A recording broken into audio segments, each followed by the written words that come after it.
दोस्तों आज की इस वीडियो में हम सीखेंगे श्रीमद् भगवद गीता के दूसरे अध्याय के 5 श्लोक को 61वें से 65वें तक।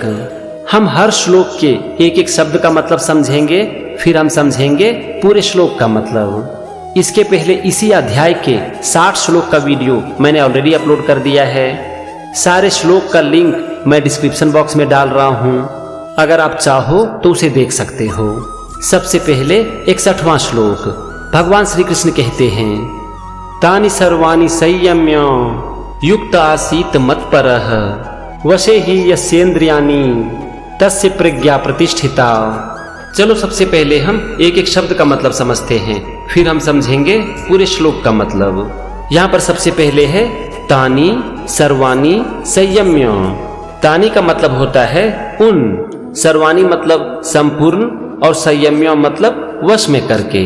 यहाँ पर संपूर्ण का यूज किया गया है इंद्रियों के लिए।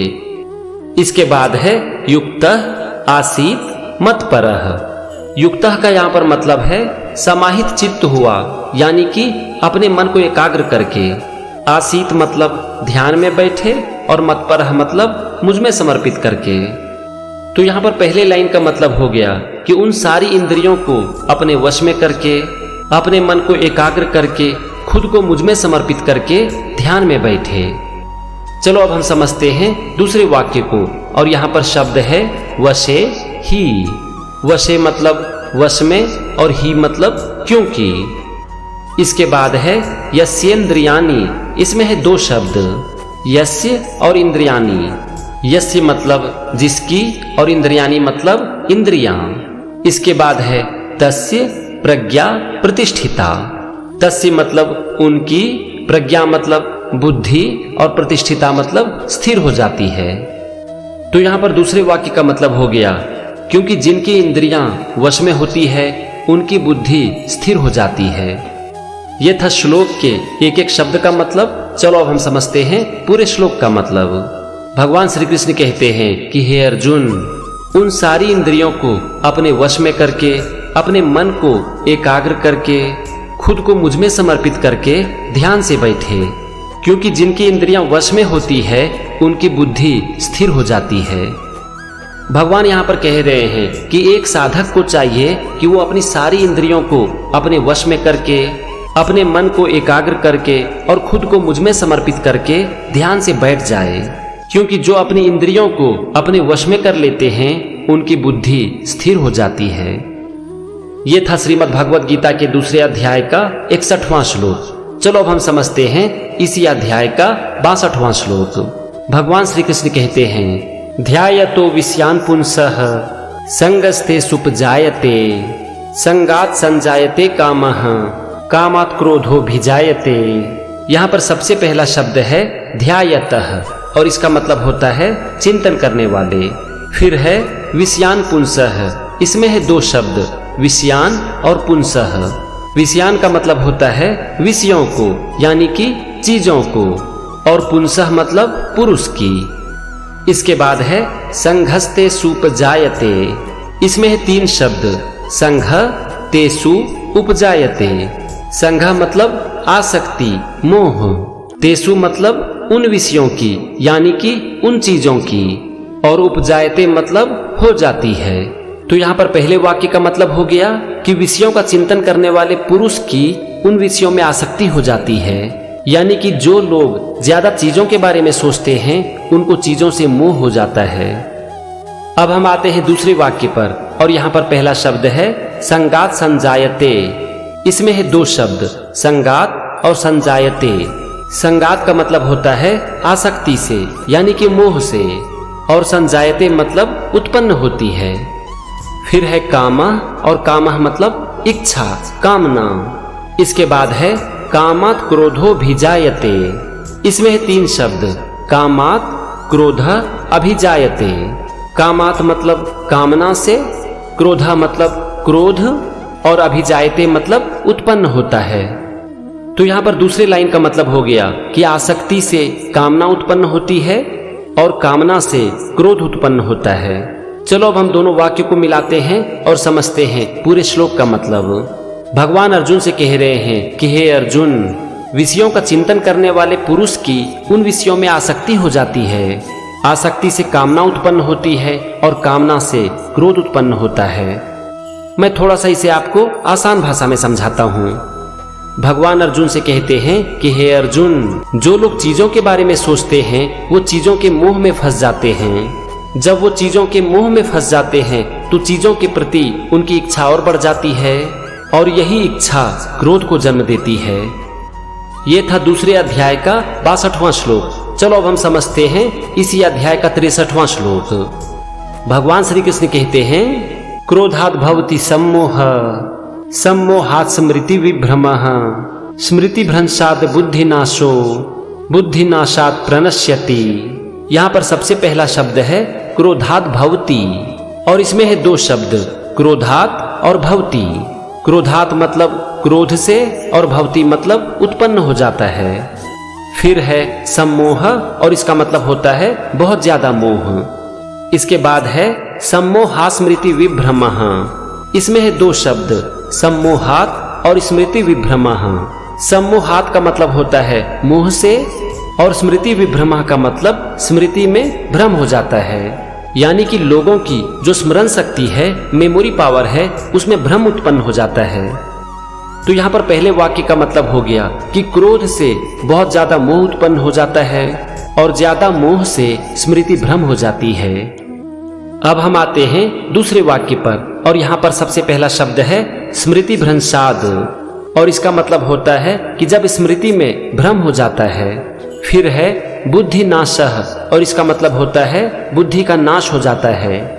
फिर है बुद्धि नाशात् प्रणश्यति। इसमें है दो शब्द, बुद्धि नाशात् और प्रणश्यति। बुद्धि नाशात् मतलब बुद्धि का नाश होने से और प्रणश्यति मतलब पतन हो जाता है, यानी कि गिर जाता है। तो यहाँ पर दूसरी लाइन का मतलब हो गया कि स्मृति में भ्रम हो जाने से बुद्धि का नाश हो जाता है और जिनकी बुद्धि का नाश हो जाता है उनका पतन हो जाता है। चलो अब हम समझते हैं पूरे श्लोक का मतलब। भगवान अर्जुन से कहते हैं कि हे अर्जुन, क्रोध बहुत ज्यादा मोह को जन्म देती है। मोह से स्मृति में भ्रम पैदा हो जाती है। स्मृति में भ्रम पैदा होने से बुद्धि का नाश हो जाता है और जब एक मनुष्य की बुद्धि का नाश हो जाता है तो उसका पतन भी हो जाता है। मैं इसे थोड़ा आसान भाषा में समझाता हूँ। भगवान अर्जुन से कहते हैं कि हे अर्जुन, जब लोग क्रोध करते हैं तो उनका चीजों के प्रति मोह और बढ़ जाता है। जब लोगों का चीजों के प्रति मोह बढ़ता है तो स्मरण शक्ति विचलित हो जाती है। जिनकी स्मरण शक्ति विचलित हो जाती है उनकी बुद्धि का नाश हो जाता है और जब एक मनुष्य की बुद्धि का नाश हो जाता है तो उनका पतन भी हो जाता है। ये था श्रीमद् भगवद गीता के दूसरे अध्याय का 63वां श्लोक। चलो अब हम समझते हैं इसी अध्याय का 64वां श्लोक। भगवान अर्जुन से कहते हैं, राग द्वेष वियुक्तस्तु विषयानिन्द्रियश्चरन् आत्मवश्यैर्विधेयात्मा प्रसादम अधिगच्छति। यहाँ पर सबसे पहला शब्द है राग द्वेष वियुक्तस्तु। इसमें है दो शब्द, राग द्वेष वियुक्त और तू। राग द्वेष वियुक्त का मतलब होता है राग द्वेष से रहित। राग का मतलब होता है मोह, पसंद और द्वेष का मतलब होता है नापसंद और तू का मतलब होता है लेकिन। इसके बाद है विषयानिन्द्रियश्चरन्। इसमें है तीन शब्द, विषयान, इंद्रिय और चरण। विषयान मतलब विषयों से यानी कि चीजों से। इंद्रिय मतलब इंद्रियों के द्वारा। चरण का मतलब होता है विचरण करता हुआ, उपयोग करता हुआ यानी कि यूज करता हुआ। तो यहाँ पर पहले वाक्य का मतलब हो गया कि पसंद और नापसंद से मुक्त होकर इंद्रियों द्वारा विषयों में विचरण करता हुआ। अब हम आते हैं दूसरे वाक्य पर और यहाँ पर पहला शब्द है आत्मवश्यैर्विधेयात्मा। इसमें है दो शब्द, आत्मवश्य और विधेयात्मा। आत्मवश्य मतलब अपने वश में की हुई और विधेयात्मा का मतलब जो अपने मन को अपने अधीन कर लेता है। इसके बाद अगला शब्द है प्रसादम अधिगच्छति। इसमें है दो शब्द, प्रसादम और अधिगच्छति। प्रसादम मतलब प्रसन्नता को और अधिगच्छति मतलब प्राप्त करता है। तो यहाँ पर दूसरे वाक्य का मतलब हो गया जो लोग अपने मन को अपने वश में कर लेते हैं तो अपने वश में की हुई मन से ही उन्हें प्रसन्नता प्राप्त होती है। हमने दोनों वाक्य के एक एक शब्द का मतलब समझ लिया। चलो अब हम दोनों वाक्य को जोड़ते हैं और समझते हैं पूरे श्लोक का मतलब। भगवान श्री कृष्ण अर्जुन से कहते हैं कि हे अर्जुन, जो लोग अपने मन को अपने वश में कर लेते हैं, जिनकी इंद्रियां पसंद और नापसंद से मुक्त हो जाती है, वे अपनी इंद्रियों के माध्यम से चीजों का आनंद भी लेते हैं और मन की प्रसन्नता को प्राप्त भी करते हैं। ये था दूसरे अध्याय का 64वां श्लोक। चलो अब हम समझते हैं इसी अध्याय का 65वां श्लोक। भगवान अर्जुन से कहते हैं, प्रसादे सर्व दुखानाम हानि रस्योपजायते प्रसन्न चेत सोह्याशु बुद्धि पर्यवतिष्ठते। यहाँ पर शब्द है प्रसादे सर्व दुखानाम। प्रसादे का मतलब होता है मन की प्रसन्नता होने पर, और सर्व दुखानाम का मतलब होता है संपूर्ण दुखों को। इसके बाद है हानि रस्योपजायते। इसमें है 3 शब्द, हानि, अस्य और उपजायते। हानि का मतलब होता है खत्म, अस्य मतलब इसके और उपजायते मतलब हो जाता है। तो यहाँ पर पहले लाइन का मतलब हो गया कि मन की प्रसन्नता होने पर इनके संपूर्ण दुखों का खत्म हो जाता है। यानी कि जब मन प्रसन्न होता है तो सारा दुख खत्म हो जाता है। अब हम आते हैं दूसरे वाक्य पर, और यहाँ पर पहला शब्द है प्रसन्न चेतसः। प्रसन्न चित्तसः का मतलब होता है प्रसन्न चित्त वाले की। फिर है ह्याशु। इसमें है 2 शब्द, ही और आशु। ही का यहाँ पर मतलब है ही और आशु मतलब शीघ्र। इसके बाद है बुद्धि। इसका मतलब तो आप जानते ही हो। और अंतिम शब्द है पर्यवतिष्ठते, और इसका मतलब होता है भली भांति स्थिर हो जाती है। तो यहाँ पर दूसरे वाक्य का मतलब हो गया कि प्रसन्न चित्त वाले की बुद्धि शीघ्र ही भली भांति स्थिर हो जाती है। मतलब कि जो प्रसन्न मुद्रा में रहते हैं उसकी बुद्धि स्थिर हो जाती है।